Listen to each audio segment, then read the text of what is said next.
আবারও বেড়েছে সোনার দাম, যা দেশের ইতিহাসে সর্বোচ্চ। দেশের বাজারে সোনার দাম বেড়েই চলছে।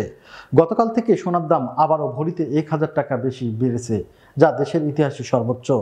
প্রশ্ন উঠেছে, কেন এত দ্রুত বাড়ছে সোনার দাম? বিশেষজ্ঞদের মতে এর মূল কারণ আন্তর্জাতিক বাজারের প্রভাব। সম্প্রতি বৈশ্বিক বাজারে সোনার দাম বেড়েছে প্রায় 4 থেকে 5%। যুক্তরাষ্ট্র সহ বিভিন্ন দেশের অর্থনৈতিক অনিশ্চয়তা, মুদ্রাস্ফীতি এবং সুদের হার পরিবর্তনের আশঙ্কা বিনিয়োগকারীদের সোনার দিকে ঝুঁকিয়েছেন। ফলে নিরাপদ আশ্রয় হিসেবে সোনার চাহিদা বেড়েছে বহুগুণে। এদিকে দেশের বাজারে টাকার মান কমে যাওয়ায় একটি বড় কারণ। আন্তর্জাতিক বাজারে ডলারের বিপরীতে টাকার অবমূল্যায়নের ফলে আমদানিকৃত সোনার খরচ বেড়েছে। কারণ বাংলাদেশে সোনা সম্পূর্ণ আমদানি নির্ভর, দেশের নিজস্ব উৎপাদন নেই। সাথে যোগ হয়েছে আমদানিতে উচ্চ শুল্ক ও জটিল প্রক্রিয়া। ফলে বৈধ পথে সোনা আনা ব্যয়বহুল হয়ে পড়েছে। আর সেই চাপ সরাসরি পড়ছে ভোক্তার দামের উপর। বিশেষজ্ঞরা বলছেন, চাহিদা সরবরাহের ভারসাম্য এখন বড় সংকটে।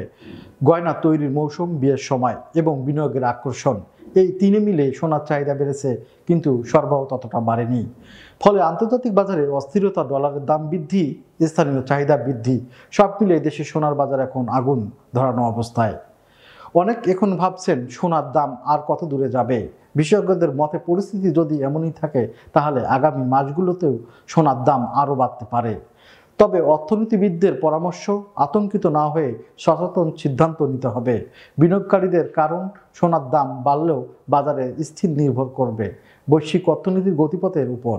নতুন দাম অনুযায়ী 22 ক্যারেট সোনার দাম ভরিপ্রতি 2,17,382 টাকা, 21 ক্যারেট এর দাম 2,07,503 টাকা, 18 ক্যারেটের দাম 1,77,853 টাকা এবং সনাতন পদ্ধতি সোনার দাম ভরিপ্রতি 1,48,075 টাকা। সোনার এই বিক্রয় মূল্যের সঙ্গে সরকার নির্ধারিত 5% ভ্যাট এবং বাজস নির্ধারিত 6% মজুরি যোগ হবে। তবে গহনার ডিজাইন ও মান অনুযায়ী মজুরির হার ভিন্ন হতে পারে।